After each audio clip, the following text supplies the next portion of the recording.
Ladies and gentlemen, welcome to Chanel Jasmine, the best novel Chanel for romantic stories. Hai guys, selamat datang di channel Jasmine, channel terbaik untuk menyimak novel-novel romantis. Mohon dukung channel ini dengan subscribe, like dan share video-video yang ada di channel ini. Terima kasih.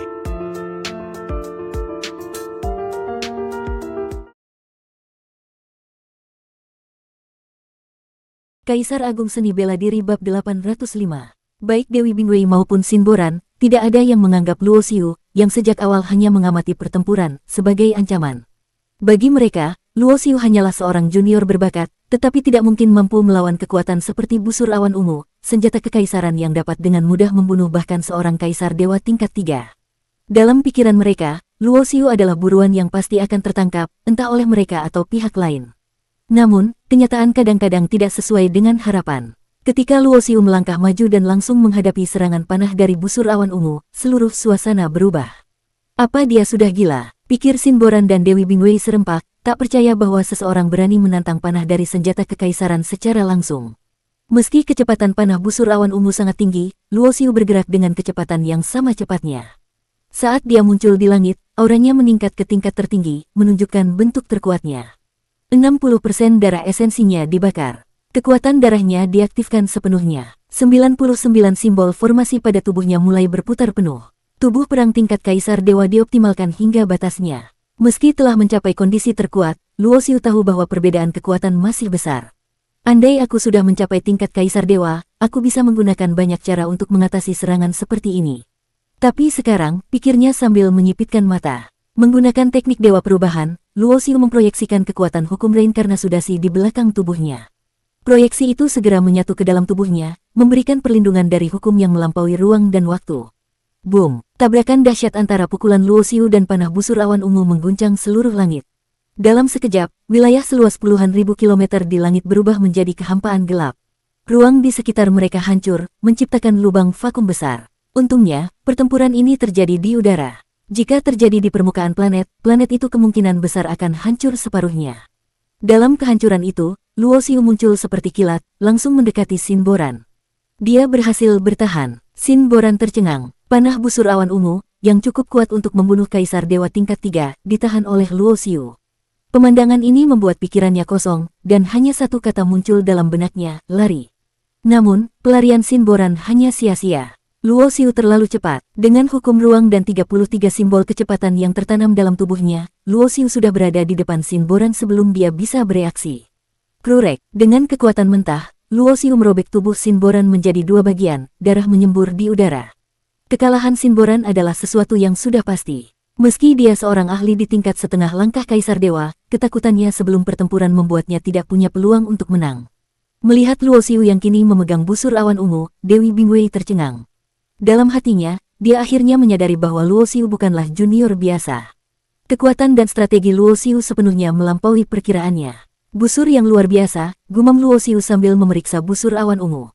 Dia menarik tali busur itu hingga hampir penuh, jauh lebih kuat dari apa yang dilakukan Sin Boran sebelumnya. Dengan tubuh perang tingkat kaisar dewa dan kekuatan fisik mentahnya, Luo Xiu dapat memanfaatkan kekuatan busur awan ungu hampir seperti seorang kaisar dewa sejati.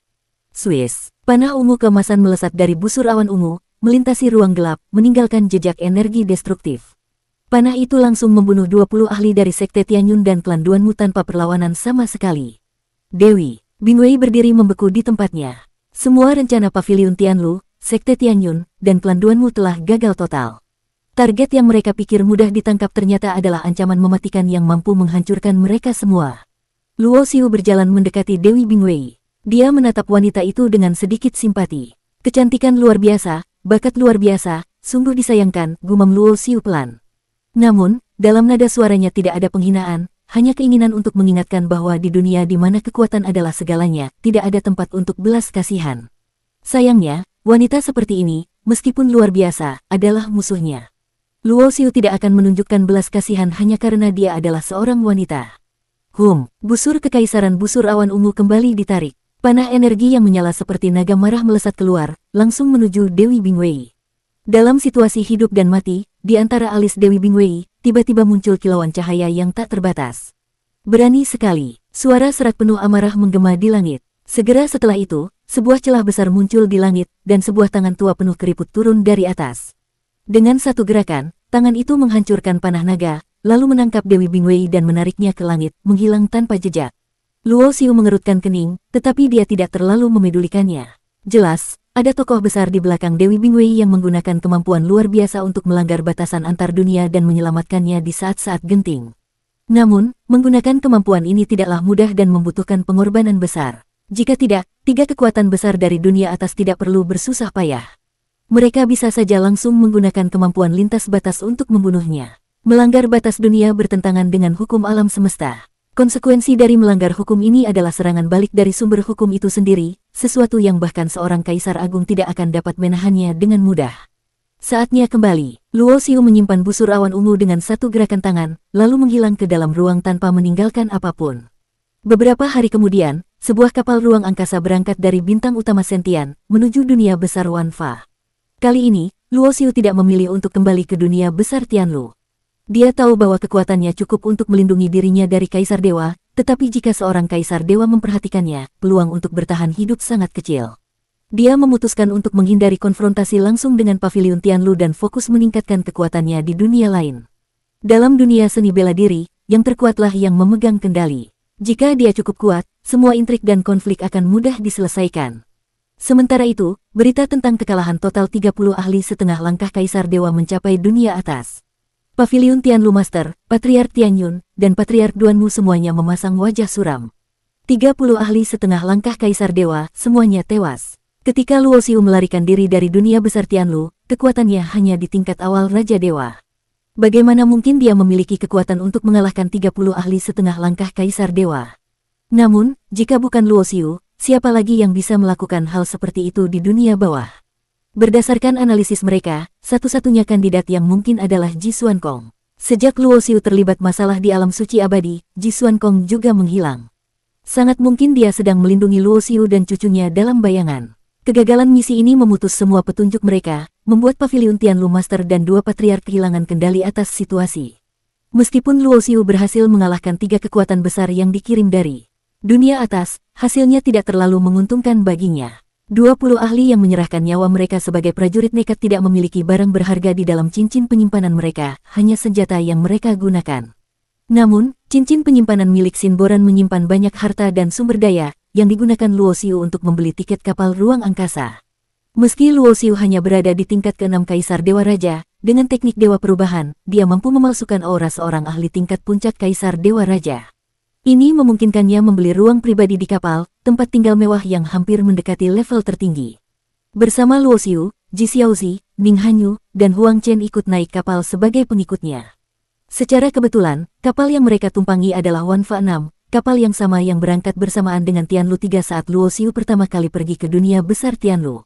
Selama perjalanan, Luo Xiu mulai memanfaatkan potensi dari tentakel monster penelan bintang yang dia temukan sebelumnya. Tangan itu, panjangnya ribuan kilometer, telah dia simpan selama ini. Daripada menjadikannya senjata, Luo Xiu memutuskan untuk menggunakan dagingnya yang kaya energi untuk membuat pil esensi energi. Dengan teknik alkimia, Luo Xiu mampu memurnikan tangan itu menjadi lebih dari 100.000 pil esensi. Pil ini sangat jarang ditemukan di 3.000 dunia besar, tetapi cukup umum di 8 dunia agung. Pil ini adalah sumber daya yang hanya bisa digunakan oleh makhluk tingkat Dewa 4 ke atas, karena bahan dasarnya harus berasal dari daging makhluk buas tingkat Dewa 4. Selama setengah tahun perjalanan ke dunia besar Wanfa, Luo Xiu menggunakan ruang sari cahaya abadi untuk mempercepat waktu bagi pengikutnya. Ji Xiaozi, Ning Hanyu, dan Huang Chen semua menunjukkan kemajuan luar biasa. Sementara itu, Luo Xiu sendiri memusatkan perhatian pada hukum, menyempurnakan kekuatannya, dan mempelajari lebih dalam rahasia gulungan formasi yang dia miliki. Bersambung.